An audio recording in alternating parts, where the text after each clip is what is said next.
So last video में हमने बात की थी इलेक्ट्रिक डायपोल और इलेक्ट्रिक डायपोल मोमेंट की, और इस वीडियो में हम बात करने वाले हैं behaviour of electric dipole in uniform electric field की। So hi all, this is Navram Pawar and today in this video I am going to talk about behaviour of electric dipole in uniform electric field. तो जानेंगे इस video में क्या होगा एक dipole के साथ जब भी हम उसको एक यूनिफॉर्म इलेक्ट्रिक फील्ड में रख देंगे। So watch the video till end you will know it all.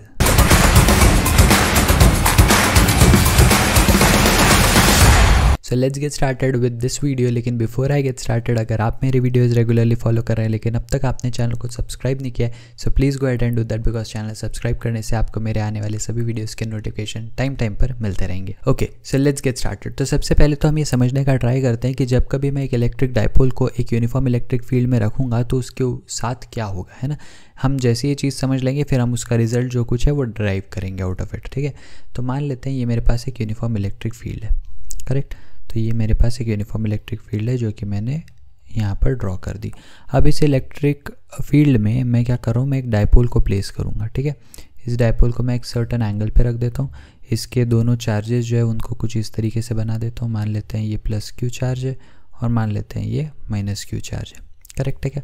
अच्छा, ये इसका सेंटर पॉइंट है। अब अगर ये इसका सेंटर पॉइंट है तो ये वाली लेंथ जो है ये एल होगी, करेक्ट, और ये वाली भी जो लेंथ है ये एल होगी।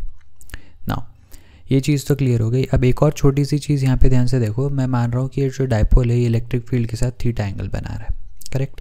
चलो, अब यहाँ पे बहुत इंटरेस्टिंग सी एक चीज़ होने वाली है जिसके ऊपर ध्यान देना और आपको समझ में आएगा कि हो क्या रहा है। बेसिकली अब मैं ये देखना चाहता हूँ कि इस डायपोल के ऊपर क्या इफेक्ट आएगा इस यूनिफॉर्म इलेक्ट्रिक फील्ड का। अब बहुत ही सिंपल सी चीज़ है कि डायपोल क्या है, ये डायपोल कुछ नहीं है, सिर्फ और सिर्फ दो चार्जेस है ना जो कुछ डिस्टेंस से सेपरेटेड आउट है। तो डेफिनेटली किसी चार्ज को इलेक्ट्रिक फील्ड में रखने से जो इफेक्ट आता है वो सेम टू सेम इफेक्ट इस डायपोल पे भी आएगा। अब जो पॉजिटिव चार्ज है उसके ऊपर एक फोर्स लगेगा in the direction of electric field, correct, जो कि रहेगा क्यू ई के बराबर, और उतना ही amount of force negative charge पे लगेगा ऑपोजिट डायरेक्शन में जो कि अगेन क्यू ई के बराबर होगा। सही है, इलेक्ट्रिक फील्ड ई में अगर मैं कोई भी चार्ज क्यों रखूँ तो उसके ऊपर जो भी फोर्स आएगा that will be q into E, correct है। अब यहाँ पे देखो, क्या ऊपर कोई फोर्स जा रहा है, नहीं जा रहा। क्या नीचे कोई फोर्स जा रहा है, नहीं जा रहा। क्या राइट साइड में कोई फोर्स जा रहा है, येस, कितना, क्यू ई। लेफ्ट में कोई फोर्स जा रहा है, येस, कितना, क्यू ई, है ना। तो बेसिकली ये जो पूरा का पूरा डायपोल है ये ट्रांसलेशनल इक्विलिब्रियम में है। क्या बोला मैंने, ट्रांसलेशनल इक्विलिब्रियम में। इसका मतलब क्या कि इस डायपोल के ऊपर जो भी नेट फोर्स लग रहा है, इस डायपोल के ऊपर जो भी नेट फोर्स लग रहा है वो कितना है, ज़ीरो है। कैसे ज़ीरो हुआ, अभी अभी मैंने आपको बताया कि ऊपर और नीचे डायरेक्शन में, मतलब वर्टिकल एक्सिस के अलॉन्ग कोई भी फोर्स नहीं एक्ट कर रहा है। हॉरिजॉन्टल डायरेक्शन में अगर आप देखो तो राइट साइड में जितना फोर्स क्यू ई एक्ट कर रहा है उतना ही फोर्स लेफ्ट साइड में क्यू ई एक्ट कर रहा है, एंड दैट इज़ वाई दोनों फोर्सेज एक दूसरे को कैंसिल आउट करेंगे और इसके ऊपर एक्ट करने वाला नेट फोर्स जो है वो ज़ीरो हो जाएगा।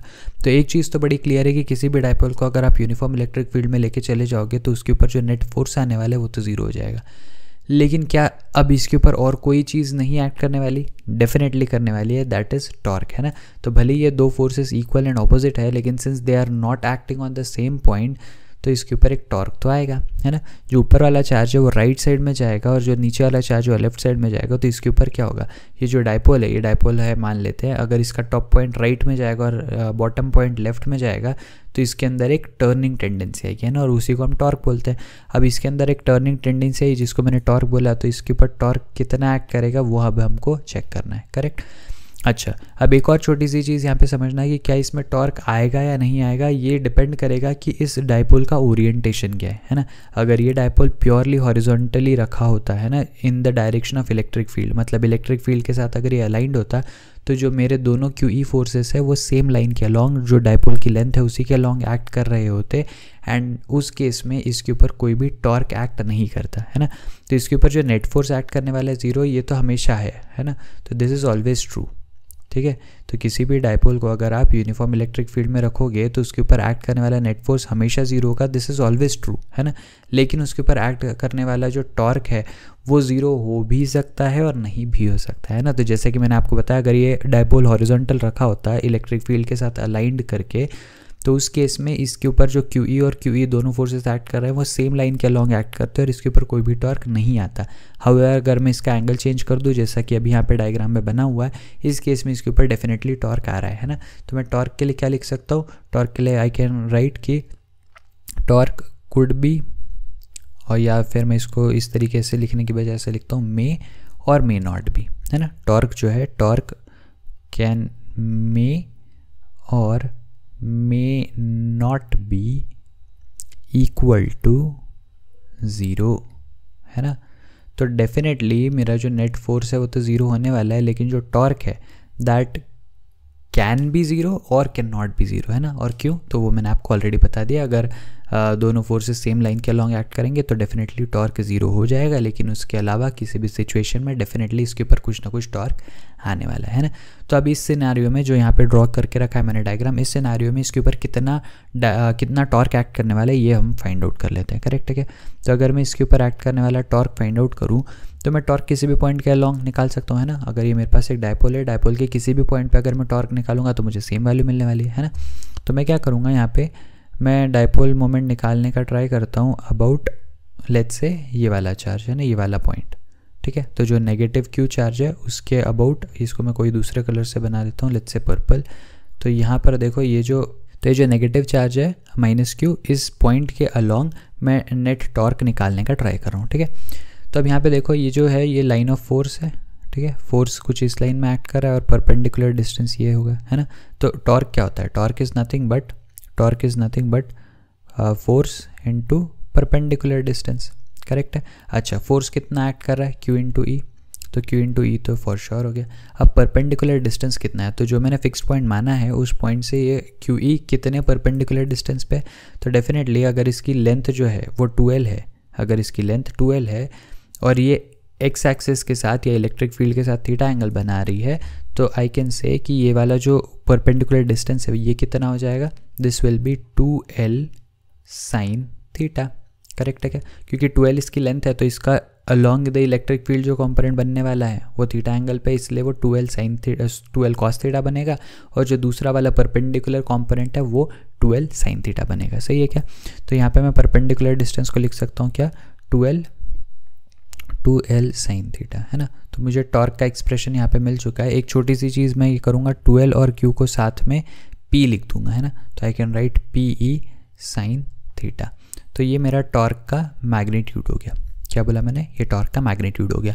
अब यहाँ पे देखो कि टॉर्क जो है it is a vector quantity, है ना, और उसका आंसर कितना आ रहा है, PE साइन थीटा। तो डेफिनेटली हमको पता है कि साइन थीटा कब आता है, जब कभी क्रॉस प्रोडक्ट होता है ना। तो अगर मैं इसी चीज़ को वेक्टर फॉर्म में लिखना चाहूँ तो I can write torque vector is equals to, अब PE साइन थीटा लिखा है तो it could be either P cross E या it could be E cross P, है ना। तो दोनों ही केसेस पॉसिबल है। तो यहाँ पर मैं कौन सा केस लूँगा कि टॉर्क का जो डायरेक्शन है उस डायरेक्शन में एक्ट करने वाला जो भी कोई P क्रॉस E या E क्रॉस P करेक्ट होगा वही मेरा यहाँ पर फाइनल आंसर बन जाएगा, है ना। तो अब इस चीज़ को ध्यान से देखो कि अगर QE जो टॉप पॉइंट पे फोर्स लग रहा है वो राइट में जा रहा है और बॉटम पॉइंट वाला QE लेफ्ट में जा रहा है, तो this dipole is going to rotate in clockwise direction, सही है क्या। अब अगर ये डायपोल क्लॉकवाइज डायरेक्शन में घूमने वाला है तो एक चीज़ बड़ी क्लियर है कि मुझे P और E को इस तरीके से क्रॉस करके देखना पड़ेगा कि वो भी आंसर क्लॉकवाइज ही आए, है ना। तो बेसिकली यहाँ पर टॉर्क लिखने के मेरे पास दो ऑप्शन है, इधर आई can right P cross E या मैं इसी टॉर्क को लिख सकता हूँ क्या, E क्रॉस P, सही है क्या। अब इसमें से सही कौन सा होगा ये ध्यान से देखो। मैं यहाँ पे क्या कर रहा हूँ, मैं यहाँ पे डायपोल मोमेंट का डायरेक्शन बना रहा हूँ, है ना, नेगेटिव से पॉजिटिव चार्ज के लॉन्ग डायरेक्टेड। ये मेरा P वेक्टर है और E वेक्टर मेरा हॉरिजॉन्टल है। अब अगर मैं P क्रॉस E करता हूँ तो मैं क्लॉकवाइज कर रहा हूँ, और अगर मैं E क्रॉस P करता हूँ तो मैं एंटी क्लॉकवाइज कर रहा हूँ, है ना। पर मुझे चाहिए क्या, मुझे क्लॉकवाइज चाहिए, तो P क्रॉस E करेक्ट हो जाएगा और E क्रॉस P जो है ये एलिमिनेट हो जाएगा ना, क्योंकि E क्रॉस P का डायरेक्शन ऑपोजिट है टॉर्क से। टॉर्क का जो डायरेक्शन है उसी डायरेक्शन में P क्रॉस E एक्ट कर रहा है, करेक्ट है। तो ये जो टॉर्क वेक्टर है that is equals to P cross E where P is dipole moment and E is electric field, है ना। तो इस तरीके से आई होप आप लोगों को समझ में आ गया होगा कि हम टॉर्क निकालते किस तरीके से, है ना। तो जब कभी आप किसी भी डायपोल को एक यूनिफॉर्म इलेक्ट्रिक फील्ड में लेके जाओगे तो डेफिनेटली उसके ऊपर हमेशा जो नेट फोर्स एक्ट करने वाला है वो जीरो रहेगा, लेकिन जो टॉर्क उस पर एक्ट करेगा वो जीरो हो भी सकता है या नहीं भी हो सकता है ना। वो ज़ीरो कब होगा, अगर आपके दोनों जो फोर्सेस है QE जो दोनों चार्जेस पे एक्ट करने वाले फोर्सेस है वो दोनों अगर एक लाइन के अलॉन्ग एक्ट करें और एक दूसरे को कैंसिल आउट कर दे, उस केस में जो नेट टॉर्क है वो कितना हो जाएगा, वो ज़ीरो हो जाएगा। लेकिन अगर ये किसी भी एंगल के ऊपर टिल्टेड है इलेक्ट्रिक फील्ड के कंपैरिजन में तो डेफिनेटली इसके ऊपर कुछ ना कुछ टॉर्क आएगा जिसकी वैल्यू हो जाएगी P sine theta magnitude wise. अगर आप इसको वेक्टर फॉर्म में करना चाहते हो तो आप tau is equals to p cross E करके उसको डायरेक्टली वेक्टर फॉर्म में लिख सकते हो। It is as simple as that. सही है क्या? सो आई होप आप लोगों को समझ में आ चुका होगा कि कैसे हम इलेक्ट्रिक डायपोल को यूनिफॉर्म इलेक्ट्रिक फील्ड में सॉल्व कर सकते हैं और पता कर सकते हैं कि नेट फोर्स हमेशा 0 आएगा, नेट टॉर्क जो है वो 0 हो भी सकता है, नहीं भी हो सकता है। अगर 0 है तो क्यों है, और अगर 0 नहीं है तो कितना है। करेक्ट है क्या? तो torque is equals to p cross E या पी साइन थीटा, ये हमेशा याद रखना। और आगे बढ़ते हैं और चलते हैं एक सवाल की तरफ। सही है, जिससे हमको थोड़ी सी क्लैरिटी मिलेगी, हमको समझ में आएगा कि इस तरीके के सवाल हम सॉल्व कैसे करें। सही है, तो the only one question that I am taking here in this particular video is here, an electric dipole is kept in a uniform electric field, है ना, exactly what we just studied, such that the electric dipole moment makes an angle 60 degree with the field। तो बहुत आसान सी चीज़ है, बहुत ही clearly इन्हें mention कर दिया है कि अगर ये इलेक्ट्रिक फील्ड है ना, अगर ये इलेक्ट्रिक फील्ड है और इस इलेक्ट्रिक फील्ड में एक डायपोल को रख दिया जाए, इस इलेक्ट्रिक फील्ड में एक डायपोल को रख दिया जाए सच दैट ये डायपोल जो है ये 60 डिग्री का एंगल बनाए। ठीक है, ये डायपोल का डायरेक्शन हो गया। ठीक है, तो ये डायपोल मोमेंट का डायरेक्शन हो गया और वो 60 डिग्री का एंगल बना रहा है किसके साथ, इलेक्ट्रिक फील्ड के साथ, जो कि यहाँ पे ब्लू कलर से रिप्रेजेंटेड है। Find the angular acceleration of dipole as soon as it is released. अब 60 डिग्री एंगल पे एक डायपोल को रखा है इलेक्ट्रिक फील्ड के साथ 60 डिग्री एंगल पे, और जैसे उसको छोड़ा तो डेफिनेटली उसके ऊपर टॉर्क एक्ट करेगा तो वो गोल घूमेगा। राइट, डायपोल गोल घूमेगा। जैसे ही डायपोल गोल घूमेगा तो the moment it is released, मतलब जब वो 60 डिग्री का एंगल है उस मोमेंट पे उसके ऊपर जो रिलीज़ करते ही एंगुलर एक्सेलरेशन आएगा वो कितना आएगा, ये मुझे सवाल में पूछा गया है। नाउ दिस माइट साउंड थोड़ा सा कॉम्प्लिकेटेड, लेकिन इट इज़ डेफिनेटली नॉट, है ना। क्यों? क्योंकि मुझे बहुत ही सिंपल सी चीज़ पता है कि टॉर्क इज इक्वल्स टू क्या होता है, torque is equals to I alpha होता है। सही है, और मुझे फाइंड आउट तो अल्फा ही करना है, तो बेसिकली मुझे सिर्फ टॉर्क और आई की वैल्यूज उसमें पुटअप करनी है और मुझे अल्फा मिल जाएगा। चलो, टॉर्क अभी हमने क्या सीखा, it is nothing but p E sine theta. ठीक है, और आई क्या है, I is nothing but moment of inertia, है ना, moment of inertia. Moment of inertia कैसे बनेगा इस केस में, ध्यान से देखो। मोमेंट ऑफ इनर्शिया मैं यहाँ पे लिख सकता हूँ, अगर मैं इन दोनों के एजेस वाले चार्जेस को, है ना, यहाँ पे मैं 2 चार्जेस बना देता हूँ, ये मेरा प्लस क्यू चार्ज हो जाएगा, ये मेरा माइनस क्यू चार्ज हो जाएगा। दोनों चार्जेस के मास को मैं एम कंसिडर कर रहा हूँ फिलहाल। करेक्ट, और डेफिनेटली जैसा हर बार होता है ये डायपोल का एक साइड का लेंथ एल हो जाएगा, दूसरे साइड का भी लेंथ एल हो जाएगा। सही है क्या? करेक्ट। तो अब मुझे यहाँ पे बताओ कि आपका मोमेंट ऑफ इनर्शिया आई कितना बनेगा। मोमेंट ऑफ इनर्शिया तो बहुत सिंपल सी चीज़ है कि आप सेंटर पॉइंट जो आपका एक्सेस पॉइंट है उस एक्सेस पॉइंट से कितने डिस्टेंस पे कितना मास रखा हुआ है ये आपको लिखना है ना। तो मैं यहाँ पे मास कितना रखा हुआ है एम, कितने डिस्टेंस पे एल, तो आई कैन राइट कितना हो जाएगा ये एम एल स्क्वायर।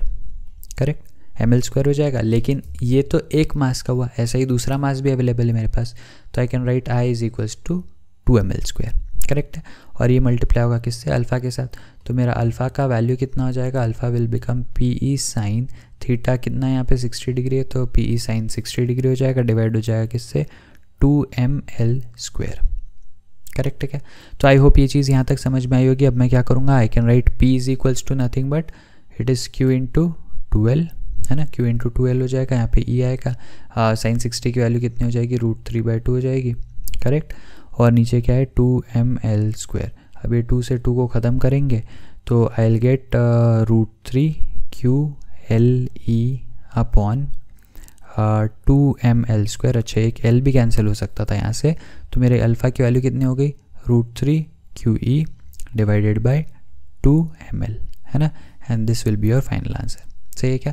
तो अगर आपको चार्ज की वैल्यू पता है, अगर आपको इलेक्ट्रिक फील्ड की वैल्यू पता है, मास ऑफ चार्ज पता है और साथ ही साथ लेंथ ऑफ डायपोल पता है, तो ये सारे वैल्यूज़ आप यहाँ पे पुटअप करो and you will have your final answer. सही है क्या?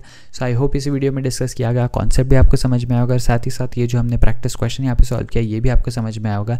अगर किसी भी कॉन्सेप्ट या किसी भी क्वेश्चन में कहीं पे भी कोई भी क्वेरी है सो प्लीज़ मुझे कमेंट सेक्शन में लिख के बताना। I will try my best to provide you the solution for the same. साथ ही साथ अगर इस वीडियो या इस चैनल के लिए कोई भी पॉजिटिव नेगेटिव फीडबैक हो या आपके कोई भी सजेशंस हो तो प्लीज़ मुझे वो भी कमेंट सेक्शन में लिख के बताना। I will be more than happy to read it out and improvise on the same or upgrade the same in my coming videos. So I'll see you again in the next video. Till then, be happy, be safe, take care, bye bye.